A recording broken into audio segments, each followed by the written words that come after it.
कुंज बिहारी श्री हरिदास गोपी भाव रसधार में आप सभी का बहुत बहुत स्वागत है। इसके पूर्व हमने चर्चा की थी कि गोपियां श्री कृष्ण के चरण कमलों की वंदना कर रही हैं। देखिए, गोपियों का जो भाव है वो केवल इतना सा है कि श्री कृष्ण मिल जाए, क्योंकि भक्त का जो एकमात्र लक्ष्य होता है वो केवल अपने ठाकुर होते हैं, अपने भगवान होते हैं। अब हम चर्चा करते हैं कि आखिरकार श्री कृष्ण हमसे दूर क्यों हैं। तो देखिए, अब कहते हैं कि कृष्ण को यदि पाना है तो ये करो वो करो, लेकिन एक बात मुझे बताइए कि ऐसी कौन सी जगह है जहां पर कृष्ण मौजूद नहीं है। पाया उसको जाता है जो हमसे दूर हो या फिर जो हमें प्राप्त नहीं हो, लेकिन जो हमें प्राप्त हो, जो सदैव हमारे अंग संग रहता हो, उसे कैसे कोई प्राप्त कर सकता है।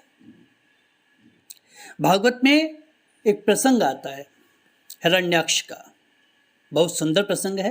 तो उस प्रसंग में यही बताया कि हिरण्याक्ष को अपने बल का अभिमान हो गया था। अब हिरण्याक्ष युद्ध करना चाहता है और हिरण्याक्ष को अपने बराबर कोई वीर नहीं मिल रहा। अब हिरण्याक्ष पहले देवताओं के पास जाता है, देवता भी उससे युद्ध करने से मना कर देते हैं कि हम तुमसे युद्ध नहीं कर सकते। वरुण देव के पास जाता है, वरुण देव भी मना कर देते हैं और अंत में हिरण्याक्ष को देवर्षि नारद मिलते हैं। अब नारद जी से कहता है कि मुझे तुमसे युद्ध करना है। अब आप बताइए कि देवर्षि नारद कैसे किसी से युद्ध कर सकते हैं। तो देवर्षि नारद कहते हैं कि देखो, मैं तुम्हें ऐसा वीर बता सकता हूं जो तुमसे युद्ध कर सकता है। इस संसार में तुम्हारे बराबर कोई योद्धा है या तुमसे बढ़कर कोई योद्धा है तो केवल नारायण है। अब तो जो हिरण्याक्ष है वो कहता है मुझे नारायण का पता बताओ।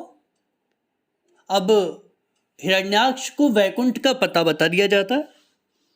क्षीर सागर में हिरण्याक्ष प्रवेश कर चुका है, लेकिन नारायण वहां नहीं मिले। हिरण्याक्ष चारों तरफ देख रहा है, लेकिन नारायण नहीं मिल रहे। हिरण्याक्ष को लगता है कि नारायण उससे भयभीत हो चुके हैं। हिरण्याक्ष सब जगह देख रहा है, लेकिन हिरण्याक्ष को नारायण कहीं नहीं मिल रहे। लेकिन नारायण कहीं गए नहीं थे, बल्कि नारायण हिरण्याक्ष के भीतर प्रवेश कर चुके थे। हिरण्याक्ष ने बाहर सब जगह खोज लिया, लेकिन हिरण्याक्ष को नारायण कहीं नहीं मिले। तो उसी प्रकार हम भी चारों तरफ हमारे आराध्य को खोजते हैं कि हमारे आराध्य कहाँ हैं। कोई कहता है कि अगर कृष्ण को पाना है तो आपको वृंदावन जाना होगा, कोई कहता है द्वारिका जाना होगा। लेकिन कृष्ण अप्राप्त नहीं है, कृष्ण हमें मिले हुए हैं। तो कृष्ण को पाने के लिए हमें सबसे पहले हमारे मन का मंथन करना होगा, हमारी आत्मा का मंथन करना होगा। तो कृष्ण स्वतः हमारे सामने प्रकट हो जाएंगे। देखिए, जो सबसे नजदीक होता है उसको हम देख नहीं सकते। हमें यदि अपने आप को देखना है तो शीशे का सहारा लेना होता है, और यदि हमारे भीतर के अंगों को यदि हमें देखना है तो उसके लिए एक्सरे मशीन है, सीटी स्कैन है, इनके द्वारा देखा जा सकता है। वरना इन आंखों से हम हमारे शरीर के भीतर नहीं देख सकते।